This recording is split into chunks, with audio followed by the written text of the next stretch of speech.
Hey there, fellow travelers! We just got back from the trip of a lifetime, a 22-day South America and Antarctic cruise with Holland America on the Oosterdam. This adventure took us from vibrant Buenos Aires all the way to Santiago, Chile, with so many unforgettable stops along the way. And let me tell you, this trip had everything, from penguins to glaciers to wine tastings and so much more. In this video, we'll be breaking it all down for you, what we did, where we ate, and yes, what we spent, to help answer the big question, was this bucket list trip worth it? Picture this, exploring Montevideo, Uruguay, and walking along its charming streets, then soaking up the sun and some serious sea lion sightings on the stunning beaches of Punta del Este. We visited a sea lion reserve in Puerto Montt, took an off-road adventure to see penguins up close in the Falkland Islands or Islas Malvinas, and then came the grand finale, 4 magical days in Antarctica. Massive icebergs, endless vistas, and even a visit with the U.S. Antarctic-based Palmer Research Station staff. Unreal, right? But wait, there's more. We crossed the infamous Drake Passage, rounded the legendary Cape Horn, and then hiked through the Tierra del Fuego National Park. After that, we cruised through Glacier Alley, spotted countless whales in the Chilean Fjords, and marveled at the breathtaking Brujo Glacier. Just wow. We kept the adventure going with a boat tour of Lake Todos Los Santos, the picturesque Petroju Falls, and exploring Puerto Varas with its fascinating German influence. And to top it off, we visited the colorful town of Valparaíso and wrapped up with a wine tasting at a sustainable Chilean winery before kicking off our next slow travel adventure in Santiago. Oh, and here's the twist. It wasn't just the two of us this time. Our daughter joined us for this trip, turning this bucket list adventure into a family vacation. So yeah, it was a bit of a splurge. Okay, maybe more than a bit, but we're here to see if it was worth it, and we'll share all the prices in US dollars on this video. So let's break it all down. If you're new here, we're two traveling after one, a couple of empty nesters on a mission to explore the world and share all the tips we pick up along the way. Like and subscribe to our channel for everything slow and nomadic travel, practical tips, destination guides, and in-depth information to help you plan your next adventure. Let's talk numbers, because this trip wasn't just about icebergs and penguins. It was a bucket list splurge. Our 22-day South America and Antarctic holiday cruise fare with Holland America totaled $10,528 for the 3 of us. The itinerary included an overnight in Buenos Aires, 8 incredible ports, 4 days cruising to Antarctica, the Drake Passage, Cape Horn, the Strait of Magellan, the Sarmiento Channel, the Chilean Fjords, and a stop at the stunning Brujo Glacier before wrapping up in San Antonio, Chile, just about an hour and a half from Santiago. This was our first cruise with Holland America. We booked an inside cabin on the first floor. Why? In case Drake Passage got a little wild. Trust us, when it comes to rough seas, lower and midship is where you want to be. The cruise fare included Holland America's Have It All package for 2 of us, which came with some pretty great perks. $300 each for shore excursions, 2 one-device surf Wi-Fi packages, the signature beverage package, which included 15 drinks per day, up to $11 per drink, and 3 nights of specialty dining. We also booked during a promotion that covered gratuities for guests 1 and 2 and gave us a free 3rd guest. The fare for guests 1 and 2 was $4,969 each, while our 3rd guest, our daughter, only had to pay port fees and taxes of $590. Not bad for a family adventure. We also added the $187 unlimited laundry package. We felt this was a must-have for a 22-day trip. Now about the ship. The Oosterdam is a Vista-class ship with a capacity for 1,964 passengers and a length of 936 feet. We really liked the size. It was big enough for plenty of amenities, but still small enough to feel cozy. It reminded us of ships like Princess's Coral or the Norwegian Spirit. There's a lot to say about ship life, so we're saving that for another video, so be sure to subscribe to our channel so that you don't miss it. This was also our first time booking a cruise through a third-party vendor. The price was the same as booking directly through Holland America, but the third party offered us an additional $125 onboard credit, so we decided to give it a shot. Unfortunately, we ran into 2 issues that would probably keep us from booking this way again. First, our cruise consultant recommended and selected our room based on our request for a low-floor midship cabin. While we did get a large inside cabin, it was located directly under the Rolling Stone Lounge. So let's say that we definitely knew the set list for the nightly performances by heart. Our mistake for not researching the location more thoroughly. Second, we missed out on an upgrade opportunity. Holland America sent out an upgrade offer via email, but since we had booked through a third party, the email went to our cruise consultant instead of to us, and she didn't pass it along. We probably could have upgraded our cabin had we booked directly through Holland America. Lesson learned. Up next, we're diving into one of the biggest variables in any cruise budget, shore excursions. This can really add up, but it's also where the magic of exploring new destinations happens. After that, we'll recap everything we spent category by category and let you know just how much this once-in-a-lifetime trip cost. From onboard charges to phone and Wi-Fi, stay tuned.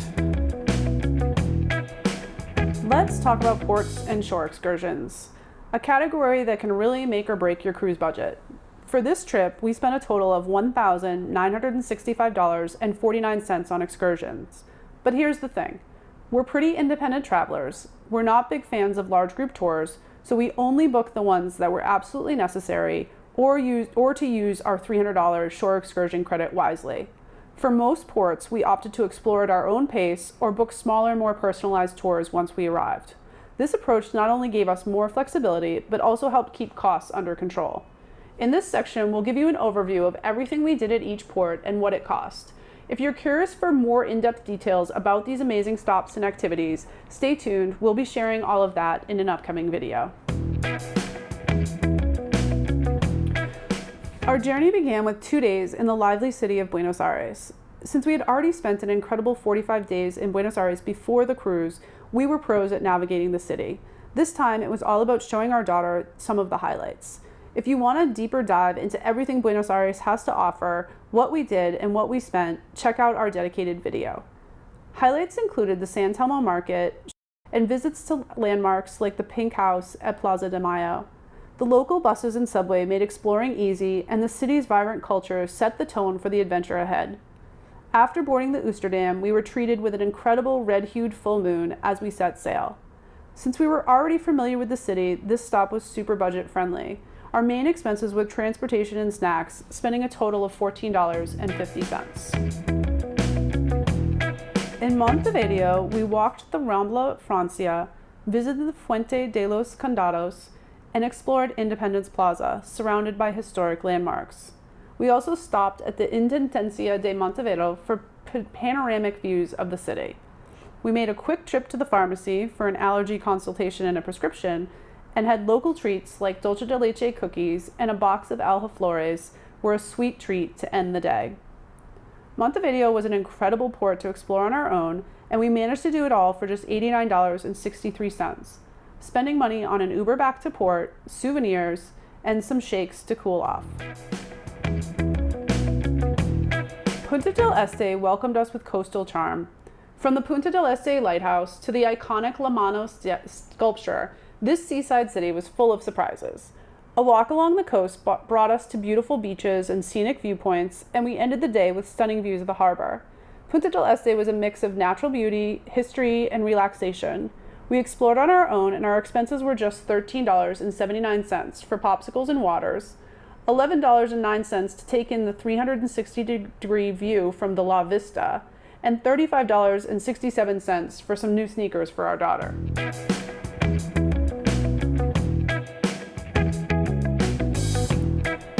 Our next port after a relaxing sea day was in Puerto Montt, where high winds unfortunately canceled our planned penguin excursion. But we hired a cab to the Punta Loma Sea Lion Reserve. The day included shopping, exploring the town, and capped off with incredible views of the coastline. Even with the curveballs, Puerto Montt offered some unforgettable moments. We spent $80 on the taxi tour and another $40 shopping. Our next port was one of the most memorable. The highlight of the Falkland Islands was a 4x4 tour to Volunteer Point, where we saw thousands of Magellanic, Gentoo, and king penguins. This rugged adventure was a once-in-a-lifetime opportunity that left us in awe of the island's wildlife. Our total for the day came to $1,039.49, and it was worth every penny. Our privately booked tour was $957, and we tipped $75 to our driver and guide. We spent $7.49 on some souvenirs. The Falkland Islands offered one of the most unique experiences of our entire cruise, and while it was one of our pricier stops, it was absolutely unforgettable.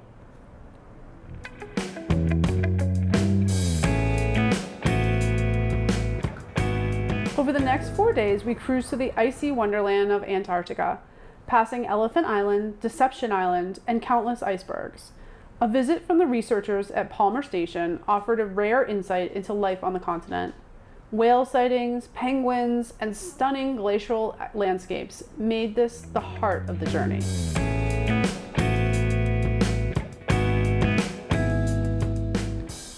In Ushuaia, we explored Tierra del Fuego National Park and visited the train at the end of the world and saw the shipwreck of St. Christopher. This charming city at the end of the world was full of natural beauty and fascinating history. With a total of $239.30, we spent $109.65 on a taxi tour, another $109.65 on park entry, and $20 on some chocolates from a shop that our driver recommended in town. Ushuaia offered an unforgettable mix of nature, history, and culture, making it a unique stop on our journey. The scenic cruising continued with a journey through Glacier Alley, featuring glaciers named after European countries and the dramatic Chilean Fjords, showcasing untouched landscapes, waterfalls, and wildlife. In Punta Arenas, we explored the city's historic Plaza Munez Gamero, the stunning Cementerio Municipale, and the Mirador Cerro de la Cruz for panoramic views. We also saw beautiful murals and toured the waterfront. Punta Arenas may be small, but it's definitely packed with some history and charm. We spent $6.02 on stickers, and exploring on our own allowed us to take in its highlights at our own pace, creating memories that we'll cherish.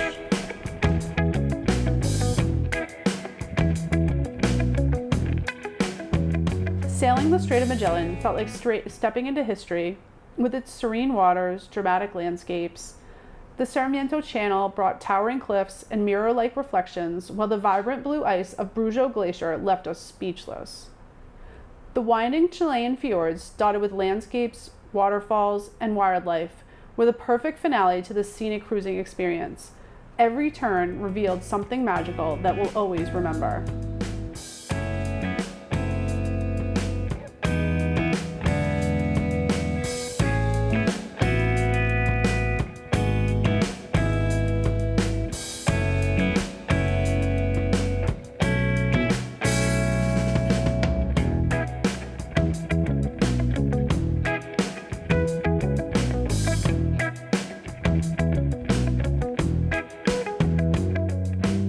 In the small town of Puerto Chacabuco, we hiked to a salmon farm, visited a local shipwreck, and admired the beauty of the Andes. Scenic fjords and the dramatic Punta Cola landslide added to the day's highlights. There were other tour options through the cruise line or when you got off the ship to visit neighboring towns, but we decided to explore the area on foot. Puerto Chacabuco may be small, but its incredible natural beauty and serene atmosphere made up for it. We spent $2 on a keychain at a local craft shop.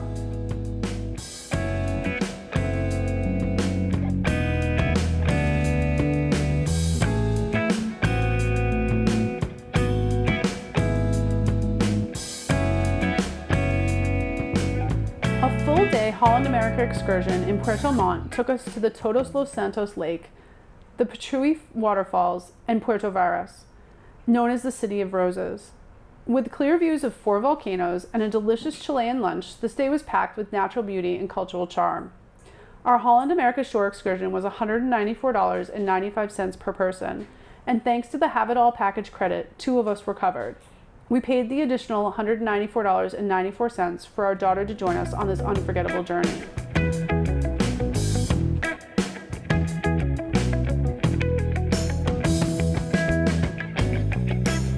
Our journey ended with a self-organized tour from San Antonio to Santiago.